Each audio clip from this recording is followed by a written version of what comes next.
lying all the time? Is it just a game to you?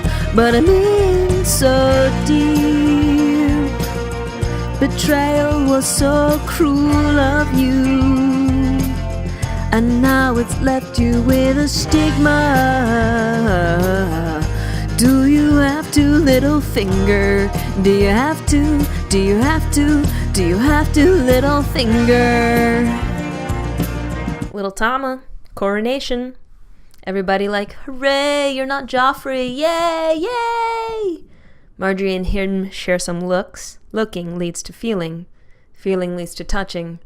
Touching leads to queen times. Cersei has a talk with Margey. Cersei doing her jellyfish thing, so pretty to look at, but don't get close, sting, sting, sting.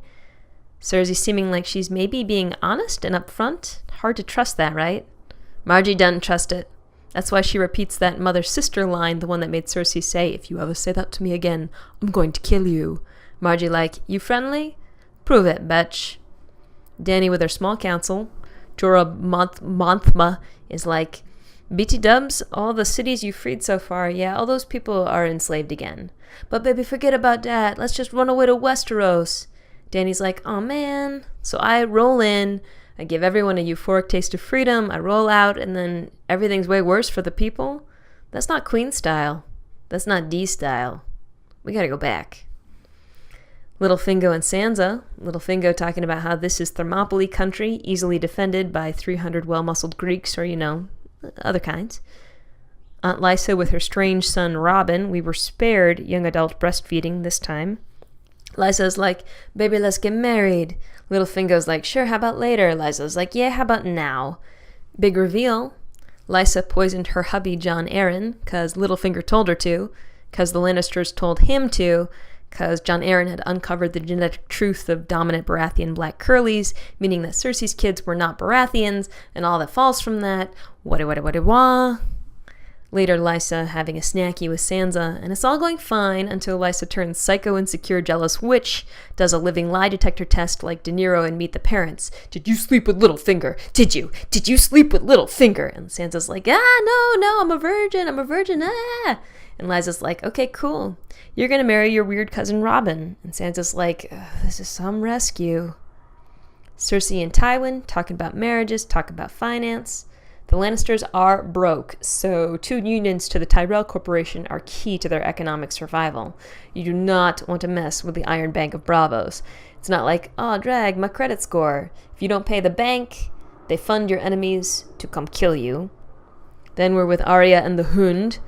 Arya reciting her death list. The Hound is like, you want to kill my brother the Mountain? That might be like a fun project we could do together, And Arya's like, yeah, the Hound, you're also on my death list.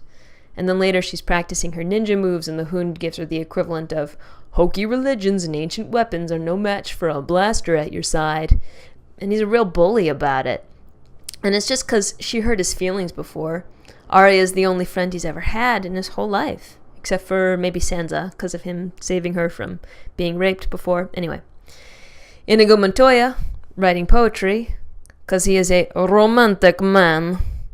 Talks with Cersei about her daughter Marcella chilling in Dorne. Inigo says, we don't hurt little girls in my country. Cersei says, everywhere in the world they hurt little girls. And every once in a while there's a feminist awareness in the show. I like it. Cersei might as well have used the term rape culture. Cersei also asks Inigo to bring Marcella a getaway vehicle. Smart thinking. Brienne and Podrick making their way north to the wall like basically everyone else. Brianna's like, ugh, they send me amateurs. Ugh, can you do anything right? And Pod's like, I killed a man to save another man. It was a Kingsguard, actually. To save Tyrion, actually.